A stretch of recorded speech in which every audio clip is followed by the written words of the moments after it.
Oh hey Boardbox community, it's me, Board, your favorite pseudonymous internet person who enjoys playing video games while not having a body below my chin. Today is our second big reveal day, and you've just seen all the great games we've partnered with for the launch of the B64.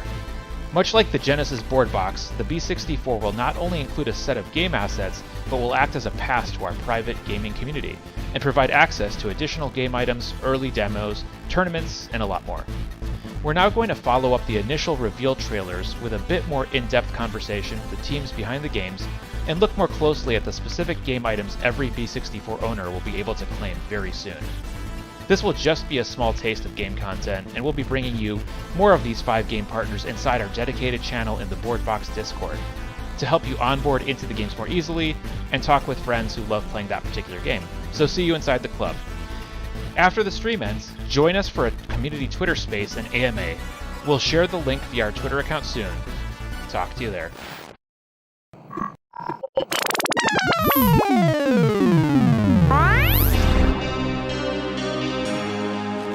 Chandler, welcome.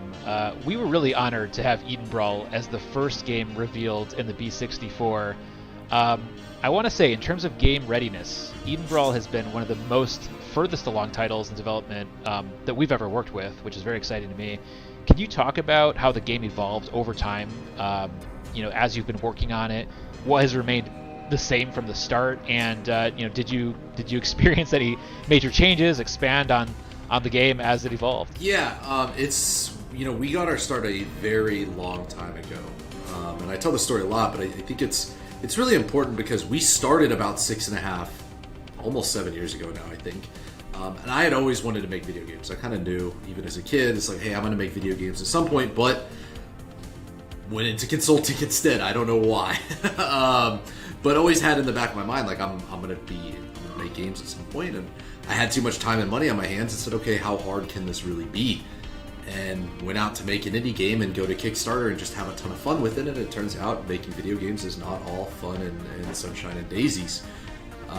And so we started out as making what I was calling the Modern Gamers MOBA, which is this idea of like, hey, look, League of Legends, Dota, they're 10 years old. It's time to, bring it into the 21st century and make it modern and make it streamlined. And it just slowly morphed beyond that. But I think this is really our advantage over any other game in the space is we've been at this for a really long time. And granted, 6 years is, some people may look at 6 years and be like, well, wait, you're only this far after 6 years. It's like, well, it was self-funded. I was working on the weekends. We didn't have any full-time employees, all this stuff. But I think it's really important that we had that iteration period. We have been playing and testing this game for years, every single weekend, for a good chunk of 3 or 4 years. And I think that's why we're able to be pretty far ahead of a lot of folks, because we've gotten to go through those cycles. And for anyone who's made a product or made a game before, you know how important that community and that product feedback iteration is. Yeah, no, your story is a feature, not a bug. Anybody who says they're going to build a AAA game in 6 months, I'm skeptical. So, and I will say, as somebody who designed and published 2 Kickstarter games, it is not easy and often not profitable either. It's a fun process, but man, it's a tough business model to work with. Yeah, I remember spinning up the Kickstarter, and first of all, it was like, we were expecting to make about 150 grand from Kickstarter. And it was like, well, first of all, I need to spend about 10 to 20 on assets, like marketing assets and graphical assets. And then like, I need to spend another 5 to 10 on like the rewards themselves. And then I need to spend another like 15 to 20 on marketing to get the campaign out there in the first place. It's like, am I making any money off this? Because it sure is taking me a lot of time. And yeah, it hit us real quick. That was like, yeah, Kickstarter is not the way to go for this. So your journey is certainly appreciated. So Eden Brawl, I mean, I had the pleasure of playing it, testing it out, and doing a demo. Not very good at it, but I will get better. But it's definitely built for competitive play. I think that sometimes that genre is not always entertaining for viewers. I will say, like, personally, I don't always love watching other people play it. But I think the mechanics that you guys are bringing to the table, with scoring goals and passing a ball, it adds a really fun dynamic to the equation that I think makes it a lot more enjoyable to watch. So, how have players of other brawler games reacted to the ball element that you guys have built into this? And, do you see this potentially like changing over time? Yeah, I mean, I think it's so it's kind of like a third wheel to it. You know, you always have this fighting in these MOBA games and these brawler games, and it's like, well, what's that third element? You have the fighting, and then you have the progression, and what is that third element that you throw in that makes it super, super interesting? And in League of Legends and Dota, it is this idea of minions and towers and pushing and lane pushing. And for us, it's the ball. And I think what's so great about the ball is it's potentially, or not potentially, it's partially just a spectator sport. I think when you look at real sport, real life sports, physical sports. What do we non-esports? Yeah, what do we call them nowadays? You turn on soccer or football or baseball, and someone tunes in who's never seen the sport, and they're like, oh, well, the goal is to get that ball inside the goal, and pretty much anyone can sit down and watch it. If I sit down on the couch with my wife and watch League of Legends, she's like, hey, what's going on? Like, oh, well, you rotate this way, and then you kill this tower, and you kill these minions, and you get gold. Not quite as simple. And so I think with the ball mode, it just becomes significantly more interesting, just from a new spectator perspective, and it's very easy to follow. I think just in today's day and age, like, if I'm watching League of Legends, if I'm watching Dota, I'm probably on a conference call. I'm probably working. I'm probably multitasking. And I think it's so beautiful, this idea of, like, I could just glance over and be like, where's the ball? And instantly know where that is. And I think that makes esports really great for us. The ball was like the world's first interoperable object for there you go. competitive things. And so now you're bringing it into the digital realm. Yep. That's awesome. So I'm somebody who definitely appreciates character design. You guys have a really nice variety of heroes in Eden Brawl. So besides the specific gameplay styles or attributes of each character, how deep do you want to go with the lore behind each of these characters? And like, what's the vision for how they're going to appear maybe in future, gameplay formats? Yeah, I mean, the answer is really, really deep. I always tell people we're building an IP, we're not building a game. And so for us, it's really, really important to this idea of we're building a franchise and we want to go transmedia. I think recency bias, I think the Cyberpunk anime came out, and now all of a sudden Cyberpunk 2077 is like off the charts in player base. And I think people really see how powerful transmedia is and how powerful IP is. And I think we really want to lean on that. I think what companies are doing right now, and especially Riot is the most prominent example, is they made a great game. And then they were like, wait a second, we're onto something here. Let's make an IP out of this. And I don't think anyone's really had the opportunity to say, hey, let's make a great IP, and then let's make games about that IP. And I think Web3 is the perfect place to do that. I think the idea of asset ownership and how everything ties together is perfect for that. So yeah, I think when we started ideating our world, I always find myself drawn to these very obscure, very weird, very funny, abstract characters, and I was like, well, I'd rather just make an entire world and universe based on that. That sounds really funny to me. And so it all really started with this idea of real life people, chefs, accountants, janitors, plumbers, whatever, fighting in an arena. And we really just kind of took that to the next level of like, well, what if they're just so obsessed with these things that is their entire style and that is their entire life? And that's really where the character ideation started off of. And I think this idea of taking that approach and taking our very lighthearted, optimistic approach, which is always my favorite word to describe our IP, is just really designed to empower players and have people smile. Our mission or our vision is to have players log out of Sparkadia, out of Eden Brawl, happier than when they logged in. And I think the key to doing that is having people smile and laughing and thinking about the good things and being able to use their imagination in our games. And I think that's what's super, super important to us, is that optimism.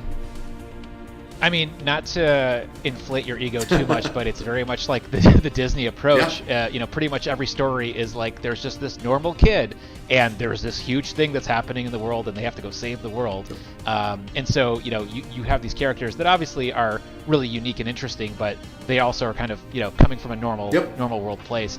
And I love that you can project yourself onto these characters. They don't feel like they're completely removed. I think that's really, we call it a spark. And it's this idea that everybody, you and me, frankly, I don't know what mine is yet. I'll let you know when I find it out. But it's like this idea that we all have this spark inside us, and traveling to Sparkadia unlocks and empowers that spark. So whatever we're super passionate about, whatever we're super good at, that is what gets empowered in Sparkadia. And I think we're really trying to tell the story of like, look, 12-year-old kid in some other country in X country that is in X circumstance and Y situation, you have a spark, like let's find it. And telling stories to really encourage that, I think, is super important. I definitely love video games serving that purpose, and there's enough dystopian stories that are out there, so glad you're taking the more I totally agree. Positive route. So in terms of the gameplay, and I again experienced this during the demo, it's very deep. There's a lot to learn, especially if you haven't tried this style of game before. So I would ask, what's your advice for newer players, and how do you plan on expanding the onboarding process so players can kind of refine their skills before jumping in to more competitive matches and, like me, getting very murdered quickly? I was going to say this question feels very personal for you. I mean, I think it's something we struggled with, and honestly, the state of the game right now is not in a great spot to pick up and play. And we're well aware of that. And I think what we tell a lot of players right now is, like, when you come in, like, all these menus will pop up and we've got all these different systems, and we just say, hey, ignore those right now. Like, just literally focus on just running around and fighting. And then they'll go pick up the ball and, like, nope, don't even worry about the ball right now. Just fight. Worry about that game too. And I think what's really, really encouraging for us is to see this progression. Maybe not you, no offense, Board, but it's like this progression of, game 2, game 3, you start to see them put it all together. You start to see them interact with one more system, and now you start to see them be able to multitask, on fighting and using the ball. And so I think we're still working on finding out, like, okay, what's the right amount of stuff we have going on? But I think we're seeing that curve happen really well, and I think a lot of people get super overwhelmed game 1 of our game, and like it's a beautiful game when played properly, but usually when we play game 1, if we had all 10 new players, it looks pretty bad. Like it looks like the ball mode doesn't work. But as soon as you get into like game 3, it's like, oh, it's all starting to come together. And I think to us that's a success. You can't expect everyone to just love your game. And that, I appreciate your honesty there, but I also think the reality is, like, every new complicated, like, tabletop game that somebody learns, it takes them an hour to learn the rules. Yeah, because right? you're a board game guy, right? I do love that, but every MMORPG, every if you're playing Skyrim for the first time, you're not going to just like jump in and figure out how it works. It takes time, and so my advice then to everybody else as a noob is just learn how to do one thing at a time in Eden Brawl, and you're going to pick it up really quickly. So lastly, just want to touch on the Board Box exclusive item. We're again really honored to work with you guys. You recently released a collection of 8 heroes representing the playable characters in Eden Brawl. More coming, I'm sure. But for our partnership, you created a special pass, which is going to grant access to some other upcoming unique items. Can you talk about how those passes work and a little bit about ours specifically? Yeah, so it was really important for us. We talk so much about this word mudflation, and we also talk about UGC and interoperability in Web3. And I think a lot of people have this idea of like, oh my god, Web3 is so cool because I can start partnering with people and there's all this creator content, and like, yeah, absolutely. But not for us. What we were really set on building was this idea of this very curated, high-quality bar ecosystem. Everything makes sense in the context of our universe. We don't want these weird things running around. And so for us, it was like, well, we still want to be able to do really cool partnerships. And the more I talked to you guys and the more I talked to Board, it was like, this aligns. I think when we talk about a curated ecosystem, this aligns with the vision and this aligns with what we want to do. So how do we make it work? And so what we did was we created this economic concept that we call access cards. And essentially the idea is that there is a board access card and there is a X company access card. And whoever we decide to officially partner with, very small amount, you can grab these access cards to support that company. And owning that access card will grant you themed items in the game. And these are themed off-chain items in the game. And so, for example, owning a board access card, the first thing that you'll be getting is whenever you possess that access card in your wallet, you get this really neat spray, in-game spray, so that when you kill an enemy, you can spray board all over their body. So it's kind of stuff like that. And then, eventually we'll release a board mount and a board emote. And so it's really this idea of, just owning this access card is like, hey, I'm a board supporter. I was here day one, or I'm here now. And we really wanted to create that concept of like, hey, these make sense in the universe. And what it does is it allows us to create board as an entity within Sparkedia. I always talk about making it canon within the universe. It's like, oh, I'm getting board sprayed over my dead body. awesome. Like I know exactly what community that person belongs to, and that's really cool. Is to be able to loop up or link up communities like that. And I just think that's so fun to be able to build kind of small groups within bigger communities, and then those bigger communities funnel up into even bigger communities. And I love that idea on just I always call gaming the world's greatest unifier. And I think, yeah, 1,000 board holders, that's a unifier right there, There you go. Yeah, I mean, spray and pray is one of my favorite tactics in video games, so this is very on brand. And no, you're right. I mean, when you think about the rare instances of crossovers in gaming, whether it's Smash Brothers or when Fortnite does it, gamers love it. I mean, it's so cool to see just different games, game characters showing up in other games, and we're really honored, that you guys were able to throw a little bit of our IP into your game. I, of course, will have to become very good at this game to just, embarrass my brand and you guys. But no, super fun to see, all the stuff that'll come with the board pass. Chandler, awesome to have you. Thanks for celebrating the reveal of Boardbox B64, and we will see you in Sparkadia very soon. Absolutely. Thanks for having me, guys. Thank you so much.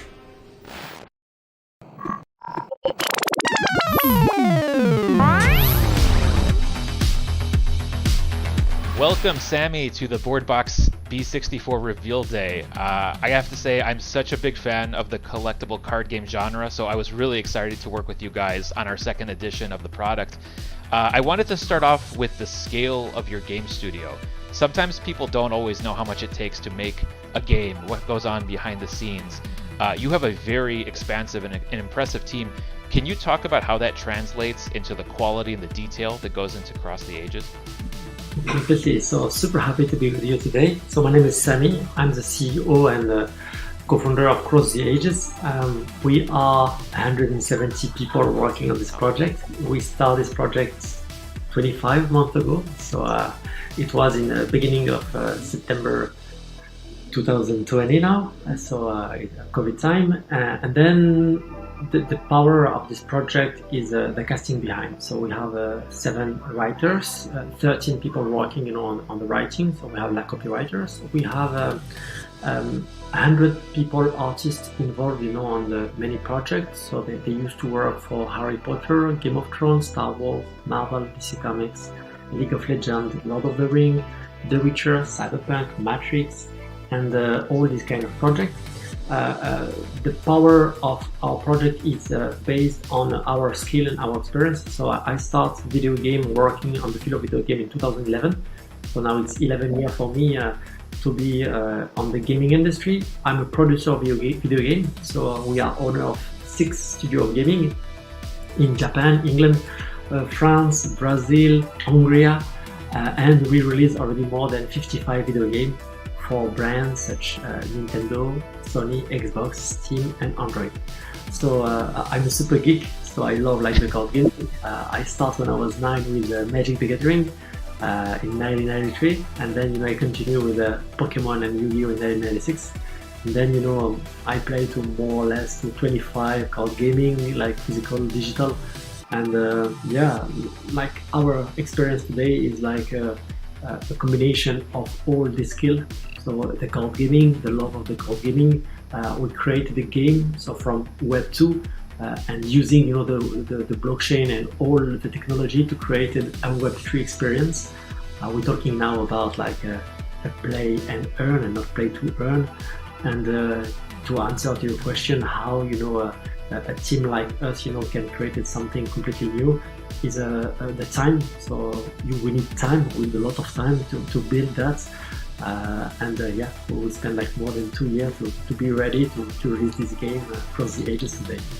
Yeah, no, that's amazing, and I can see it already in what you have shared about Cross the Ages, that all that experience and all that work is turning into something pretty magical. I'm glad that you mentioned Magic the Gathering, actually, because I was curious. From what I've seen, very few trading card games can pull off both digital and physical versions. Magic is one of them, Pokemon is another. I think that Cross the Ages is one of the first blockchain-enabled TCGs to be in sort of the digital and the physical space. So what was your inspiration to take this path, and what are the advantages but maybe the challenges too of doing that? So if you think about it, if you check, about what we have today on gaming, on the Web3, it's more or less, a lot of play to earn, and like it's become more job than fun. We was wondering to create a new kind of game. We wasn't, on this position and idea to create a new Hearthstone or copy of another game. So what we made is we take many people to work together to create a new concept of gaming, something that we never seen before on gaming, to create a unique experience. A unique experience where the blockchain will have all this sense. How imagine that you're gonna be owner of your own assets. So you're gonna play local gaming, you're gonna win cards, not winning, currency, and then you're gonna sell those cards, on the marketplace. You can spend time getting some card, like some rare card, exclusive, whatever, and then you can merge the card to have like an alternative card and then sell it. But we can do better than that. You can complete your own collection, and when you have your 145 cards of your collection, you can transform all these cards used to be like digital and become NFT to physical cards. So you have like a 3-dimension, across the edges. You have like people from the Web2 will play only, with digital assets. They don't want, to spend whatever, the kind of money, and, they're just happy, to have the experience of Web2 gaming. And then you have like people who want to be like owner of the assets. And then, we're gonna create this kind of animation for all the cards. So people from the Web3, they're gonna be able to trade the card and to sell the card and like to go deeper on the experience. And then you have like the phygital, the mix between physical and digital, where you're gonna be owner of your physical card. So you will have and receive this card in your house, and then you can scan it, and you will have like all the information on the blockchain on it. I love that because I grew up, collecting a lot of different cards, both games and just other types of collectibles, and I was always worried about damaging the cards. I didn't want to play with them. Yeah. So this way I can look at them and they remain in perfect condition, but then I can actually use them in a digital format. So I think it's such a smart strategy. Yeah. In terms of the gameplay, I always think about trading card games as almost like an advanced version of poker. It's luck and skill. And it's always a combination of those two things. So on the spectrum of luck and skill, where do you feel that Cross the Ages falls? How do you think it compares to other TCGs that have come before it? So it's completely different. There are no random. So you can go on the website. We created an open beta that allowed people, to discover the game and try to see how the game is working. The game is absolutely nothing about the random, so it's not a poker or playing on a strategy. You have to build your own strategy. We are a mix, between the chess and the Go. So the possibility, for the game is completely infinite. If we play together and we do 20 matches with the same deck, you will see that no one match will be the same. But how you start to play, how you created, your deck building, So it's a game of strategy. We have like everyone 10 cards. You can draw 3 cards. We have a field, with 4 and 4 cards, and we have to put your card one by one, and create a strategy to get like the maximum of territory. We have a time, everyone, of 5 minutes, and the goal is to be able, to get some more than card than the other. It's pretty addictive. We have like some numbers because we start like the open beta a few days before. So in like less than 1 week, we get like 11,000 people download and play the game, and 260,000 game made. So it's an average of 25 game per user. It's pretty high, about like the using experience, and pretty addictive, I have to say. And yes, pretty quick. So this is the way of how we want, to build and create the game, because the experience on Magic the Gathering, I used to play for more than 25 years. It's pretty long, and we don't have like sometimes 40 minutes, or 30 minutes to spend to make the match. Yeah, no, agreed. I like the idea of doing, 15, 20-minute matches versus it going longer. Makes a lot of sense. And so you mentioned that you did your open beta release recently. Yes. It's fantastic to see that, that you're sharing with the community so early and taking their feedback. Was there any common reactions to the game from players? What were you most excited to see as new players were trying it out?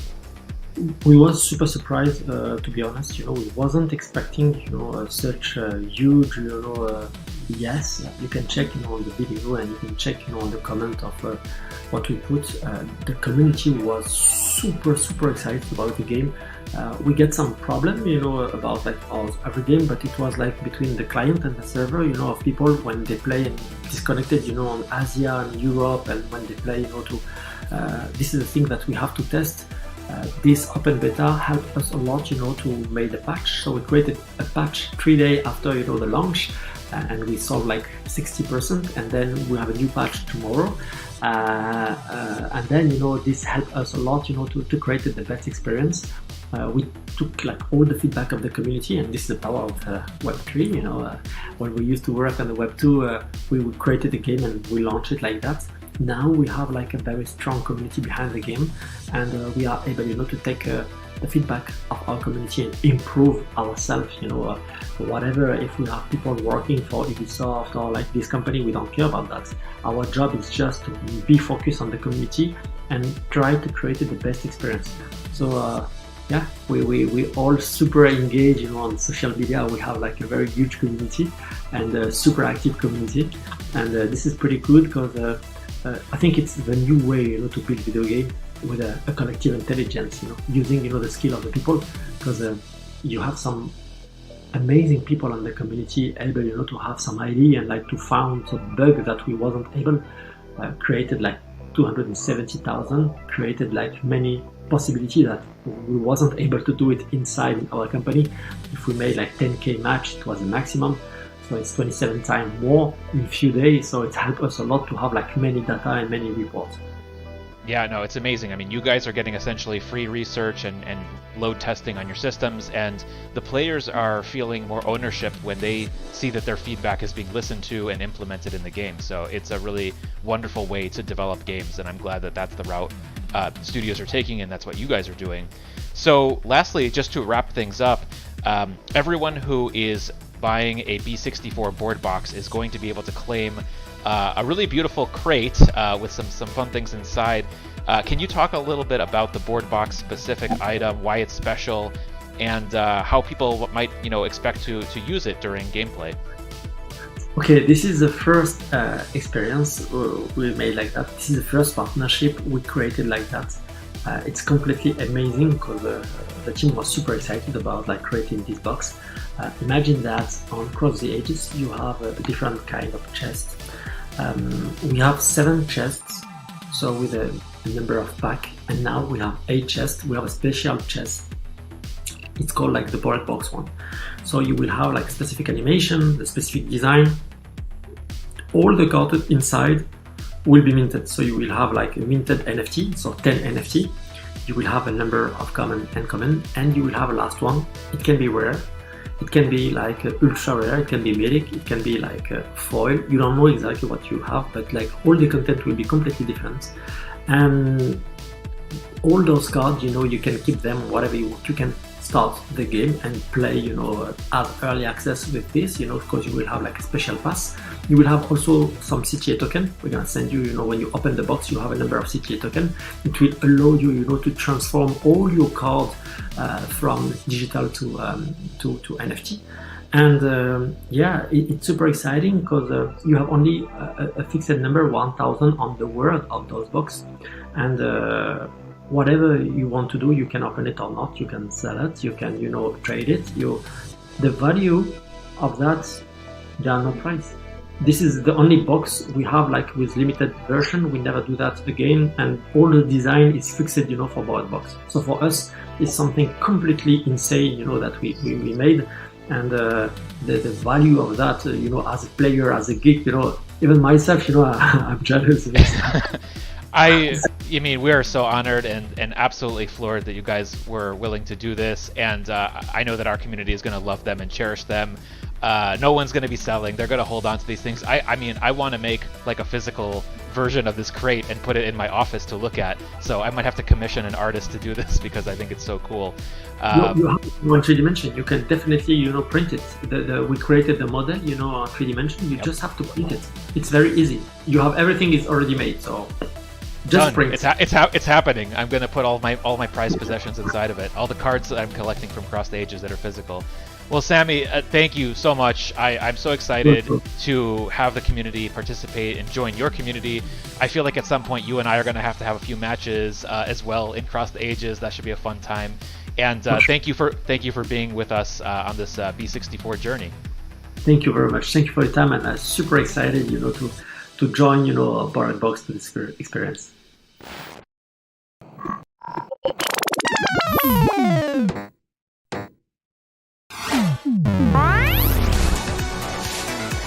I'm now really excited to talk to someone who I consider to be an OG in the blockchain gaming space, Tin Nguyen, who has been building the beautiful world of Cypher.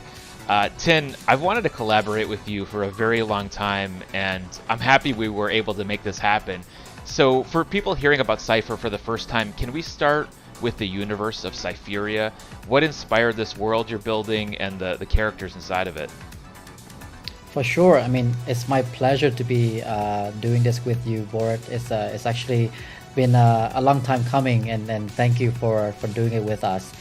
So the vision for World of Cypheria comes from just my passion for the sci-fi fantasy universe. I'm a big fan of Star Wars, of Star Trek. So I always wanted to create something that is in the future, that is full of like mystery, that is full of excitement and adventure.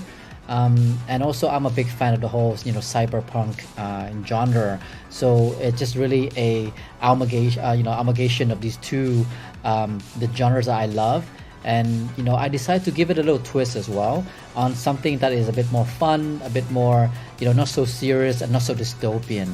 So it essentially, that is the vision for World of Cypheria, and I hope through the games, through the comics, through all like our media that we'll be releasing over the years, you and our audience can really get to experience what we have in store, because man, like it's gonna be a very large and captivating world, hopefully, for you guys to enjoy. Yeah, I love the analogy, actually. I keep thinking about if in Blade Runner, if Harrison Ford was Han Solo, the Star Wars character in that world, maybe that's what Cypheria would look like. So I love that you made that connection.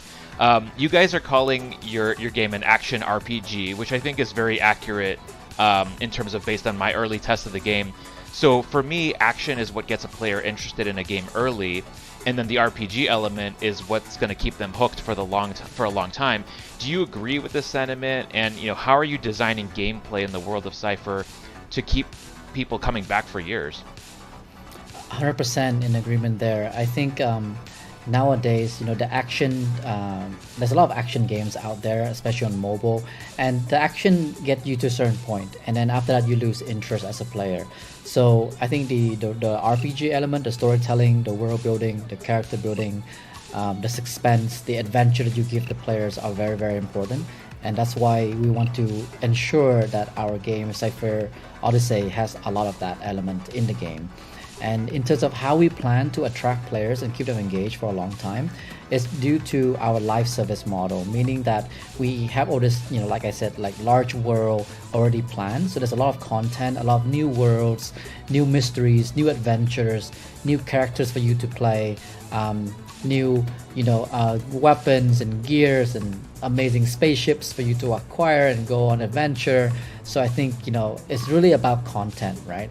And we have a large team of 177 people full time in our studio, just working on delivering these experiences over the next years ahead of us.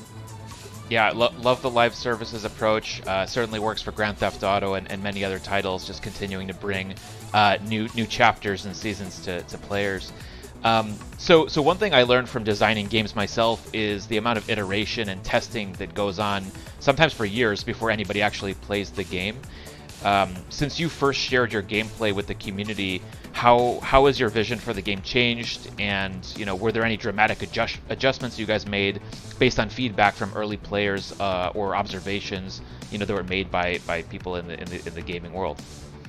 Sure. So we were lucky to have over 200 people play test in a very selected groups. We had more than 500 people sign up, but we chose the most enthusiastic 200 who are gamers, who are like you industry veterans, and the feedback have been really immense. People have given us a lot of constructive feedback on like gameplay mechanics, on the moment to moment kind of like feel good element of the game. Like, you know, for example, they're saying like, you know, this certain action, this certain like mechanic is too long or too short, this movement feels like too fast or too slow. So these things are the things we take to heart when it comes to iterating and recreating this new pre-alpha version that we're releasing in the next, you know, 3 to 4 weeks. And also, as a big plus, through that test, we realized that multiplayer fun is where it's at. You know, people love playing with friends. They love conquering challenges together. You know, overcoming like hurdles. So we're just doubling down on that by actually, you know, building up our game again in Unreal Engine, which allow us to then just go even more crazy, larger, bit more ambitious when it comes to the number of active players that we have given like a play session. So now we're able to do, you know, like 5, 10, 20, 30 people in raids, in dungeons, against enemies, against like epic monsters. So those things are within our grasp now, and that just really opened up the whole new sort of like avenue for game design, which we're so excited about. Yeah, I love that, and I do remember my first play test and offering your team feedback, and I remember subsequently playing later, and some of those items that I noticed were polished, and you guys iterated very quickly on that. So it's always great to see game studios taking feedback from players. I've said this phrase many times, and I'll say it again: no one walks in the metaverse. So for our Boardbox partnership, you guys designed a very dramatic and sleek spaceship for owners of the box to claim. I'm biased, of course, but can you talk a little bit about the role that spaceships play in the world of Cypheria, and perhaps a bit about the custom aircraft you created for our community? Absolutely. So again, I love that phrase since the beginning. You know, of course, I think we would travel on like various different vehicles, and I think spaceship is just a great way to be traveling in style in the world of Cypheria. However, traveling in style in like a board box, you know, unique design is great, and you know, you basically show you know, your other fellow players that you're a man of culture, right? You have good taste. But not only that, you know, they have utilities that come with it too. So there's a few things that you may or may not know, the audience, is that your spaceship is actually one of the item that you actually are attached or equipped to your player character as you go on to these dungeon challenges. So as an equipped item, it brings with it a few utilities. Number one is resource carrying capacity. So you know, you'll be earning resources as you conquer these dungeons, and the level of your spaceship also determines like the amount of resources that you're able to collect. And you know, if you're unable to finish a dungeon because you just, you know, you lost all your HP and you die and your friends fail to resurrect you, then you know, your spaceship is your safe haven, is the one that's been collecting all the items and are able to then extract you back to base. So if you have like let's say a lesser or inferior quality spaceship, you may not be able to collect as much resources as you would have liked. Secondly is that we aim for spaceships to be like a harvester. So we have modes where you're able to send certain spaceships that you have to different regions in the world, and then you're able to then bring back materials that will help you craft gears and weapons and progress in the game. And again, depending on the quality of your spaceship, you know, the board box spaceship, you're able to travel further on less fuel and carry back more items. So again, it's really very strong on the utility aspect, not just, you know, the cosmetic aspect, right?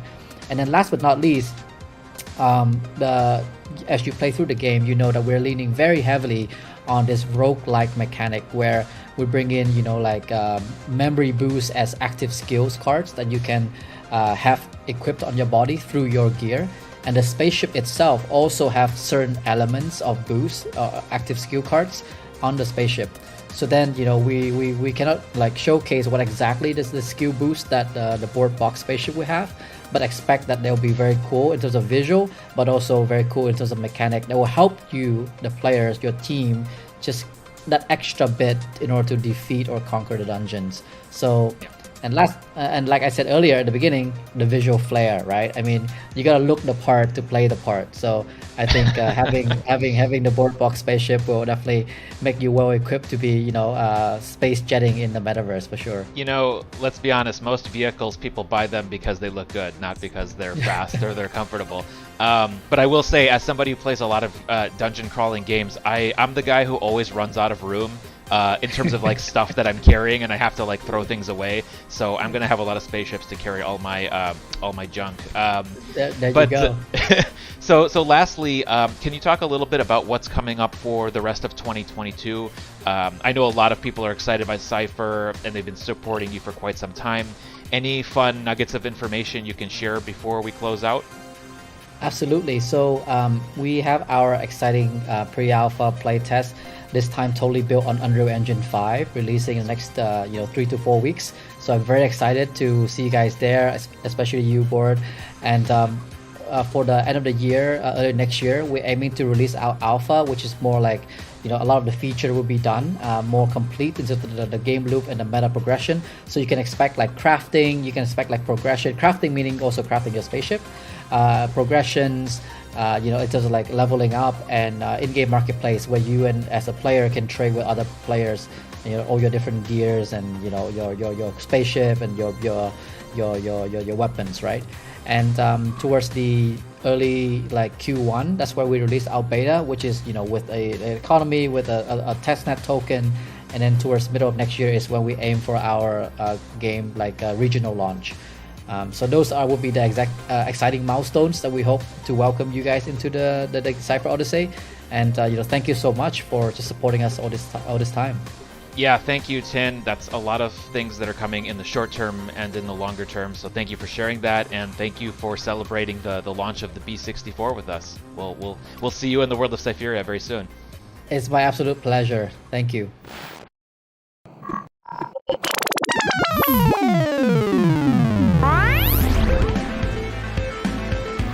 Okay, we are back and now chatting with Rodrigo and Diego from Moonray.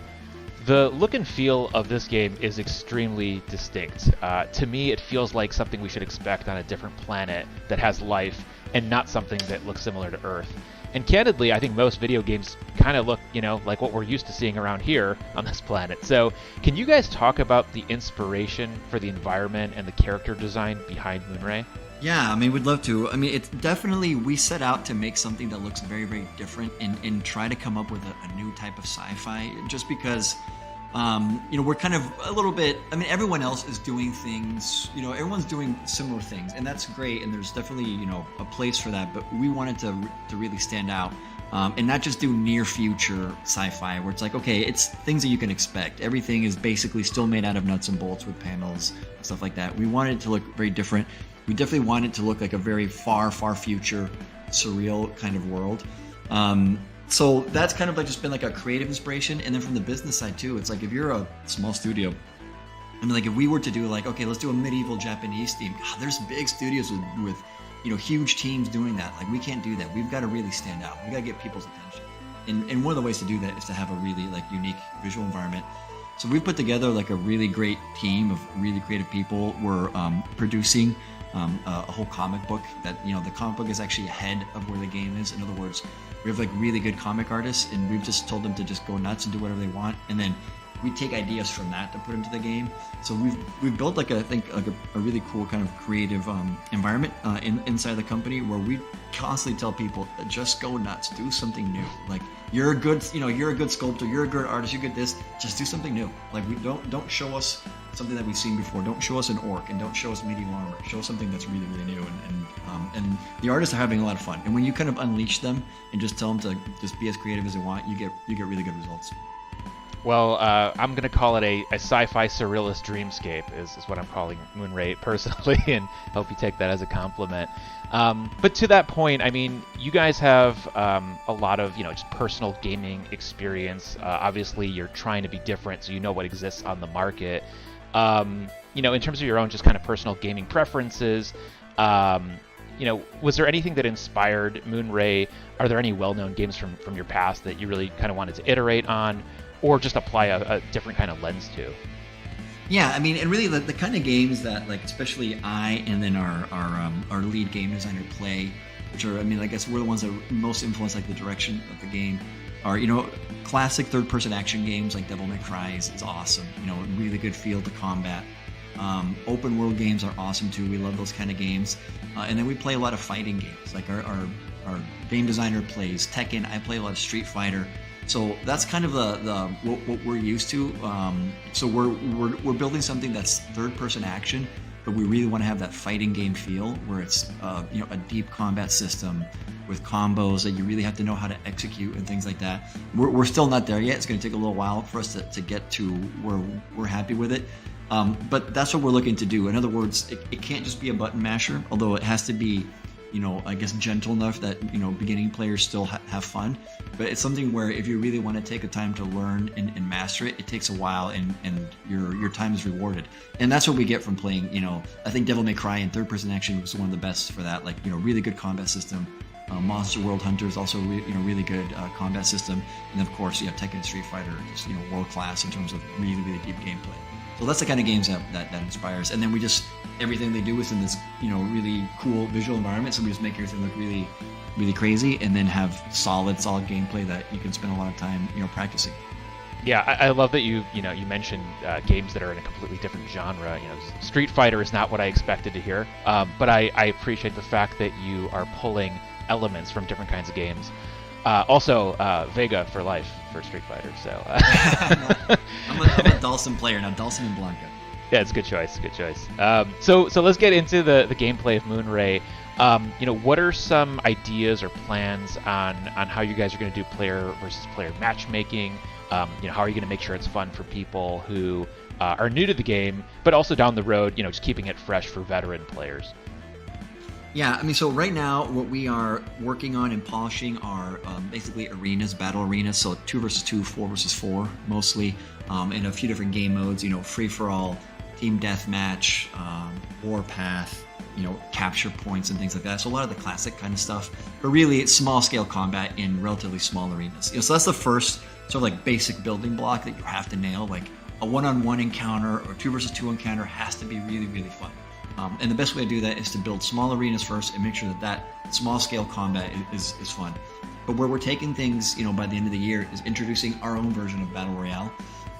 So we're not going to do just a classic sort of like last man standing free-for-all. I mean, that may be a game mode that we do, but it's going to be, you know, 50 people to 100 people. We're going to get to 100 people. It's going to take a little while, but we're going to start with 50 people, you know, on a map, very large maps. But we're going to do different kinds of game modes where it's like, let's say it's team-based Battle Royale, but it's like 3 or 4 teams. So you're still basically doing a lot of small-scale encounters, but you have a larger overriding mission. So like you have to maybe get from point A to point B, or capture a certain area, or defeat a certain boss, and you may be fighting other individuals or other teams at the same time.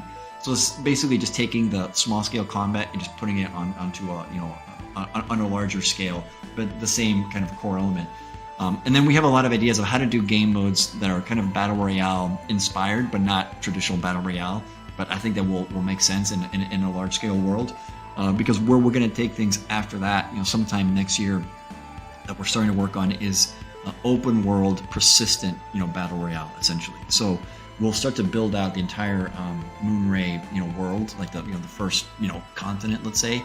And one of the game modes will be you just basically you log in and you run around the map, and there's maybe quests that you can do, but there's 100 other people on your server shard and they're doing their own quests. Maybe they're going to help you, maybe they're going to attack you, but it's basically a persistent combat, persistent online combat. But starting with the base of small scale combat, so that any encounter in an open world is still should be high level combat. And that's our goal. It can't just be like very simple button mashing, because then, you know, we don't think it's fun. And that gives us then the opportunity to just kind of keep building the world, keep introducing new ideas, new characters, new bosses, new quests, and things like that. And we can start to blur the line between, you know, traditional, you know, PvP combat and more of like quest-oriented, story-oriented modes. But we'll have, you know, if you want to do a 4 versus 4, you know, battle, I mean, we will have arenas for that. You can just go to an arena and have a 4 versus 4, 2 versus 2. That'll be where we introduce like tournament play, like competitive play, will probably be all arena based. But if you just want to, log in, run around the world, and have fun, and just like beat someone over the head with a sword, you can do that too. So that's where we should be end of next year. It'll take a little while, but right now it's small scale combat. We just got to get that perfect. No, that's great. I appreciate that overview and how you're going about it. I mean, I'm honestly the guy who gets killed very easily when it's just combat-based gaming. So if you have missions, if you have things for players to do that isn't primarily just battling, that's a lot of fun to me. Like I like the battling being a piece of it, but you having to accomplish something along the way just gives different kinds of players, especially those who are terrible at combat, something else to kind of focus on. So super pumped for that. Appreciate you keeping people like me in mind for what you're building. Yeah, no, and we're making a really cool story. Like, yeah, it's I'm a person like you too. I'm the same way. So I'm like, no. I can't just be like 0 kills. Yeah, no. Headshot, gone, respawn. So I mean that ties really closely to kind of your weapons strategy and how you guys are going to release weapons. Like, playing 2 versus 2 or like 50 versus 50 is very different, and that'll dictate what weapons make the most sense.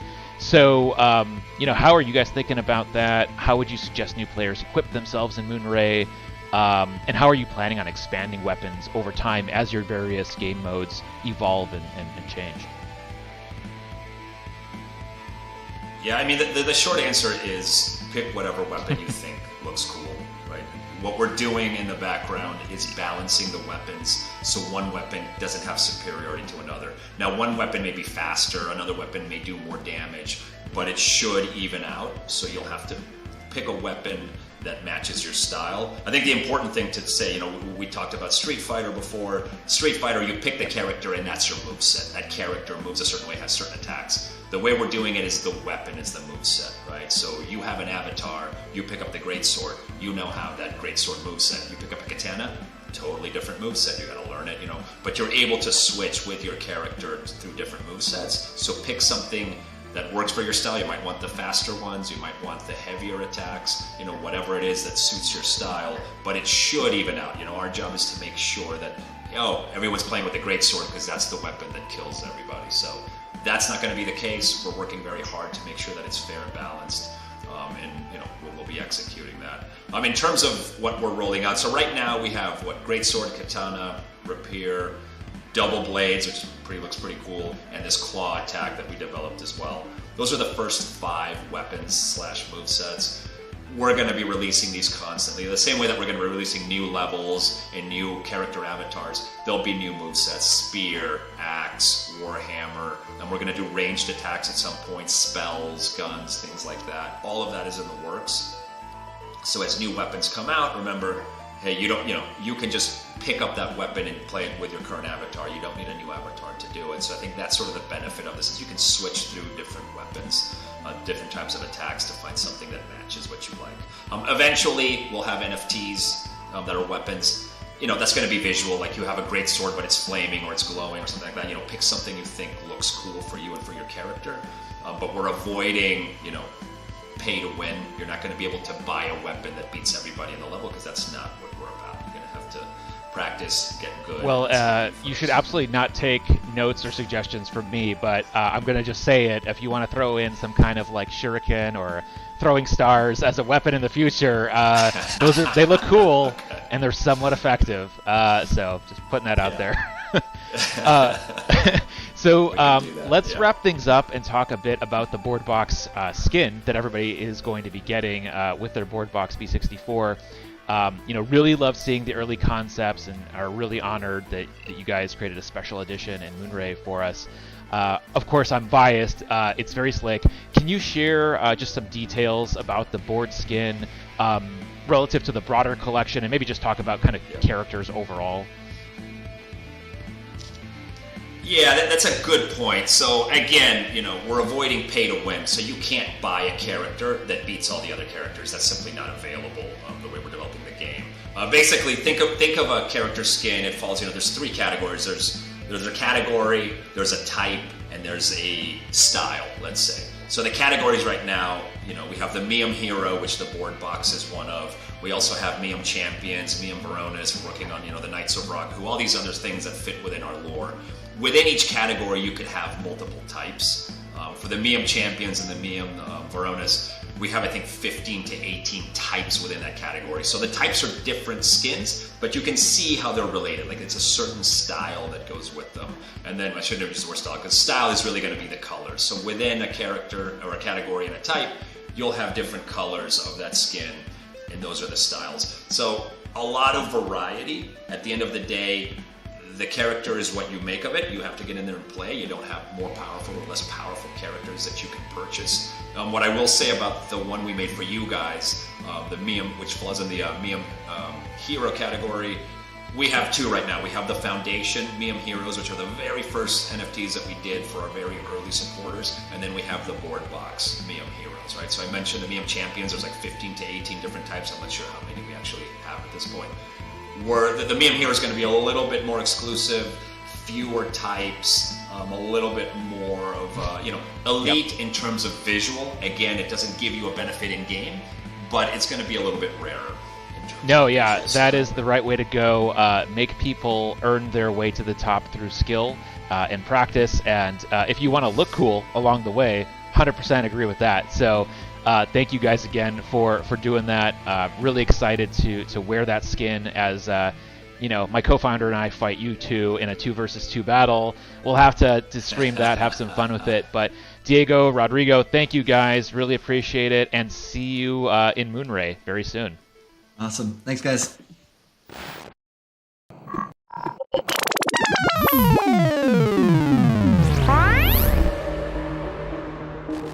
All right, Mike and Eric from the Planet Mojo team, welcome. Thank you for being with us today.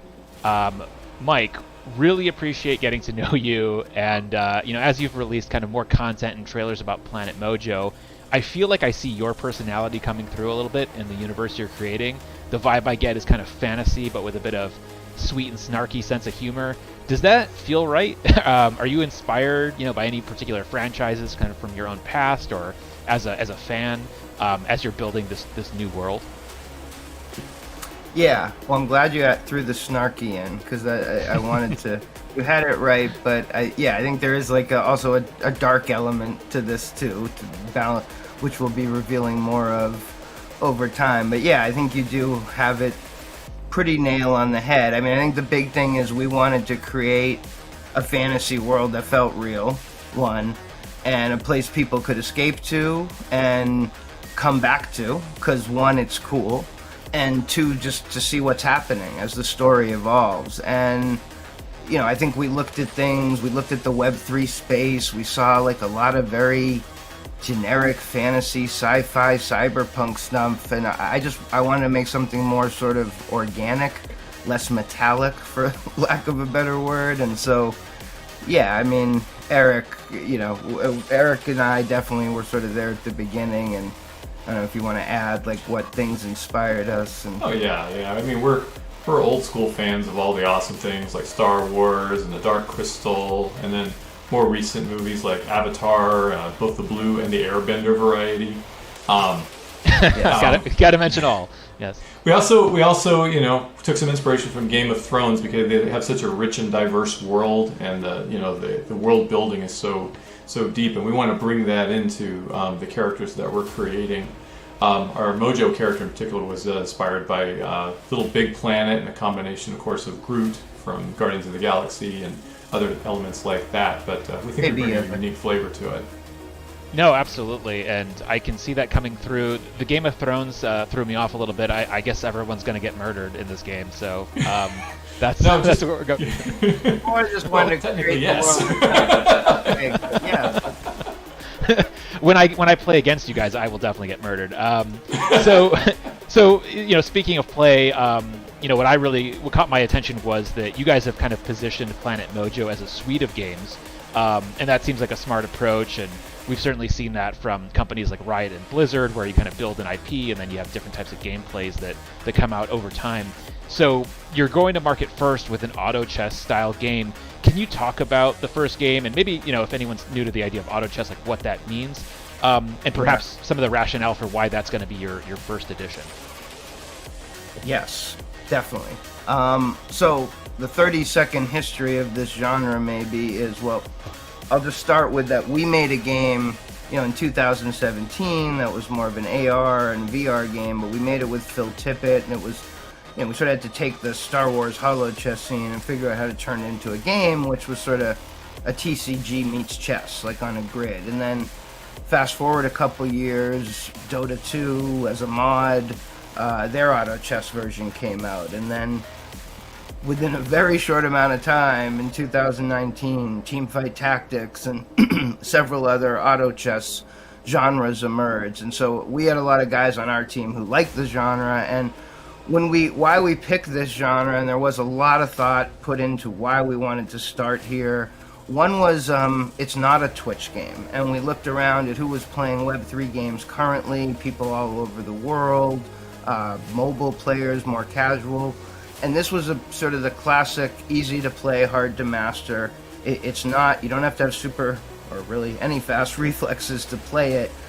We may make games like that too as we grow in our suite of games. And, the auto chess games came out of MOBAs. Maybe we'll do it in the reverse direction. But to start, we just felt it was a great way to introduce our IP, our story, and a great fit for blockchain with all the different characters, champions. And the third thing, probably the most important, is the PvP nature and esports element to it. So, we can have people really playing against each other, competing, tournaments. We saw that as a big thing for this space. So, yeah, I could go on and on, but we just thought it was a great fit for this space. And it's a genre anyone can play, but AAA gamers really like it as well. So. Yeah, I mean, I'm personally not a fan of Twitch reflex games. I like to take my time and not feel stressed to have to make a decision. So I guess I like kind of the slow and smart versus dumb and fast games, and definitely appreciate that you guys are taking that approach. So speaking of spectrums, there's also kind of your casual players and then your more hardcore players, and I think a lot of good games are able to welcome both and keep both types of players entertained. So if you guys fast forward 6-12 months or more, how might you see casual players enjoying Planet Mojo versus those who are more core and are participating at a more competitive level? No, sure. Great question. And I think we definitely have both streams going on in this game where casual players are, maybe playing once a day or a few times a week, but are still making progress in our progression system, our battle pass. They're helping grow their collection of champions and spellstones. But I think the more core players who are going to engage more heavily, they're going to want to be competing daily. They're going to want to be completing quests. They're going to want to possibly have our premium battle pass to win more rewards and own our NFTs, which is not a requirement for our game, by the way. And I think some core players will, want to be at the top of the ranks, and everyone will want to increase their ranks through our season. And so there is a lot of sort of hardcore competitive angle as well if you really want to be up in the top of the ranks. And I don't know, Eric. Yeah, I mean, as you mentioned, we'll be adding a lot more champions. We're also going to be adding custom skins, different things to really bring some excitement and variety to the game. New arenas will be coming out, all the things you'd hope to see. So you see more expansion and variety, so you get more enrichment about the world, a story like that. And these will be available through, competition tournaments and other avenues. Yeah, and so touching on that, and you guys have already explained this a little bit, but just zooming out as a game developer, you certainly want to have as many people playing your game as possible, but with blockchain there is this extra element of scarcity and uniqueness of game items. So how do you kind of balance that spectrum, right, of wanting to have value in certain game items that are rare, but also welcoming as many people as possible to play? Another great question. We think about this a lot daily. This is, first and foremost, we have to make a fun game. Everyone talks about, on the Web3 side, tokenomics and NFTs and earning, but it has to start with a fun game.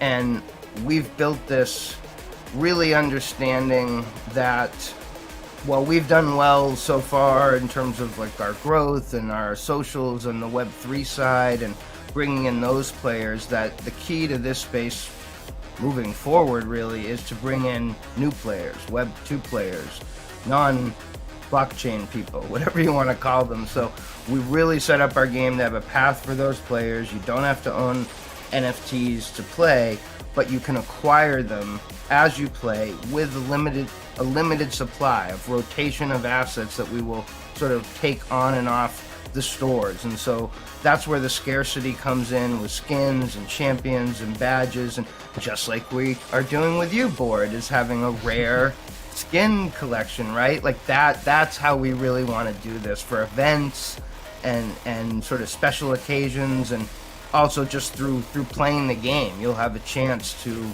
earn mojos either and other NFTs for free or at an extreme discount. Yeah, makes sense. And so, obviously letting people play for free at first is really going to help bring in more players.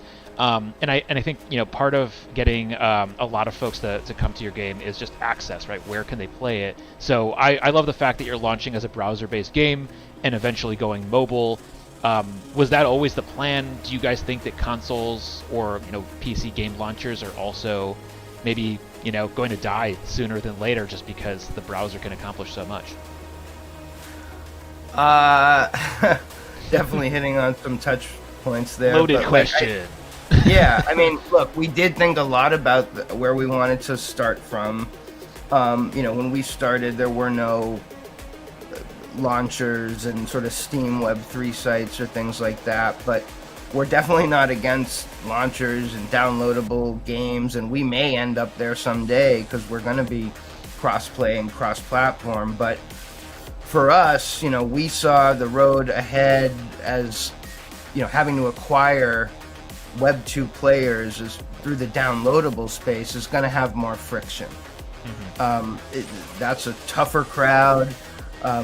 Whereas mobile is much more where we want to take this after the browser.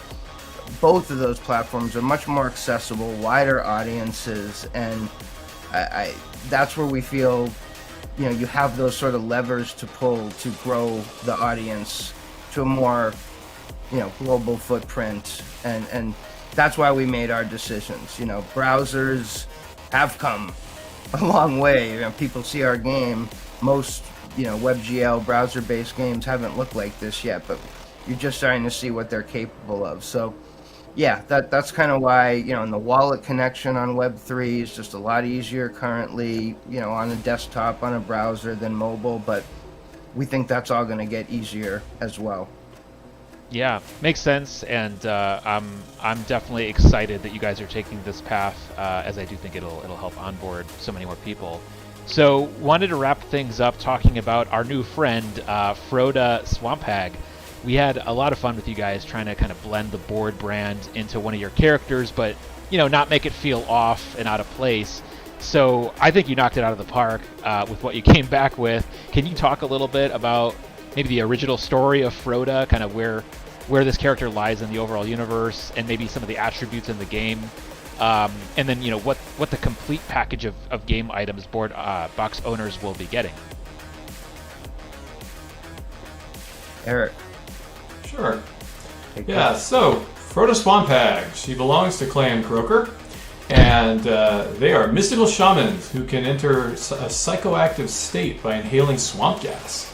No parallels to reality. Due to mysterious practices of their mystifying rituals and ancient magics, they're frankly considered weird and kind of alienated by the other clans. So they're kind of outcasts right now. Really hits close to home here. But they're on a road to redemption. That's their quest. That's their focus. They're trying to get back in the good graces of the other clans, and that's why they're working with them to fight in these tournaments and ward off evil and whatever else comes up. Froda herself is one of the shamans. She has a feathered dream staff that was bestowed upon her by the golden god Mizo. It has the power to tap into different dimensions and the power of the wild tadpoles which conjures swamp magic, allowing her to heal other party members as well as conduct teleportation, not to mention ripping minds apart. And blowing them. She's twisted and awesome. Yeah, Yeah, and and for the go ahead. oh, sorry. I was gonna say for the board box part. So all board box users are gonna get a rare special board skin Froda that has unique animation and look to it, as well as 3 other random champions for from our remaining origin pool of champions. So a total of 4 champions. That's amazing. You guys are so generous. We're really excited for it. With Froda in particular, just like the small details, the glowing eyes and the staff and the classic green color. Love that you guys did that. We're really honored, to play a small role in the game, and I know the community is going to have a lot of fun battling out with Froda and the other champions. So with that, Mike, Eric, thank you guys so much for being part of the B64, for being with us here today to celebrate, and can't wait to duke it out with you guys in Planet Mojo. Same here. Thanks for very having much us for having here. us. We appreciate it.